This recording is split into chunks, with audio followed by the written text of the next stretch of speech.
দর্শকদের জানিয়ে রাখি যে গতকাল বসিরহাটে ধুন্ধুমার পরিস্থিতি হয়ে ওঠে। বসিরহাট এসপি অফিসের সামনে থেকে তোলা হলো বিজেপি ধর্ণা, বেআইনি জমায়েত ঘোষণা করে পুলিশ, আর তারপর 5 মিনিটের মধ্যেই অবস্থান তোলার নির্দেশ দেয় পুলিশ।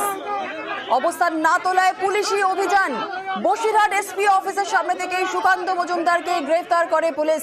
গ্রেফতার বিজেপির অন্যান্য নেতা কর্মীরাও।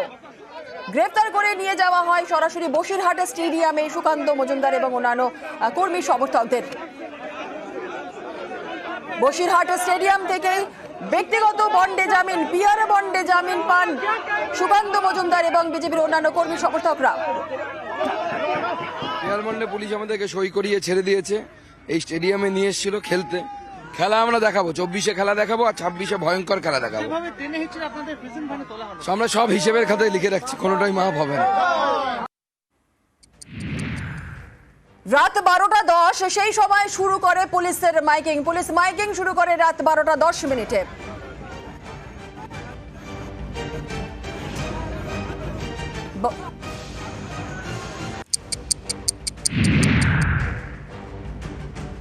কোন রকম অনুমতি ছাড়া আপনাদের এই জমায়েতকে বেআইনি জমায়েত হিসেবে ঘোষণা করা হচ্ছে। আপনাদেরকে 5 মিনিট সময় দেওয়া হচ্ছে। এই 5 মিনিট সময়ের মধ্যে আপনারা যদি বেআইনি জমায়েত তুলে নেন, তাহলে ঘটক নামলেন, আমরা আপনাদের বিরুদ্ধে আইনত ব্যবস্থা নিতে বাধ্য থাকিব। বিনা অনুমতিতে আপনাদের এই জমায়েতকে বেআইনি জমায়েত হিসেবে ঘোষণা করা হচ্ছে। আপনারা এই জমায়েতের জন্য কোন প্রকার অনুমতি নেননি। আপনাদেরকে 5 মিনিট সময় দেওয়া হচ্ছে। এই 5 মিনিট সময়ের মধ্যে আপনারা যদি আপনাদের জমায়েতকে তুলে নেন তাহলে ভালো, না হলে অন্যথায় আমরা আইনত। 12:10 পুলিশ মাইকিং, 5 মিনিটের পুলিশ সময় দেয়। তারপর ঠিক রাত 12:18 অবস্থান মঞ্চে পৌঁছে যায় পুলিশ।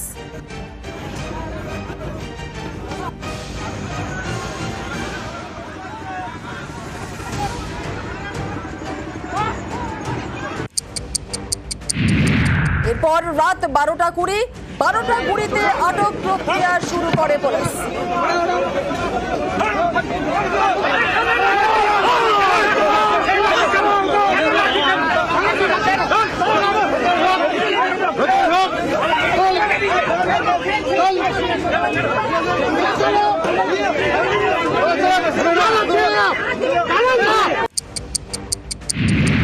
এরপর রাত ঠিক 12:30 গ্রেফতার করা হয় সুকান্ত মজুমদার সহ বিজেপি নেতা কর্মীদের।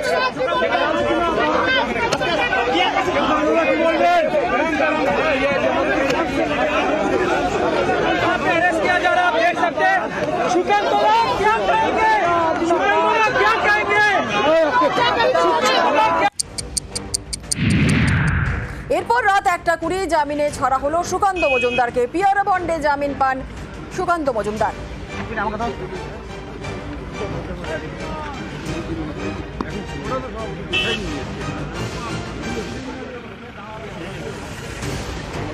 ফিরে যা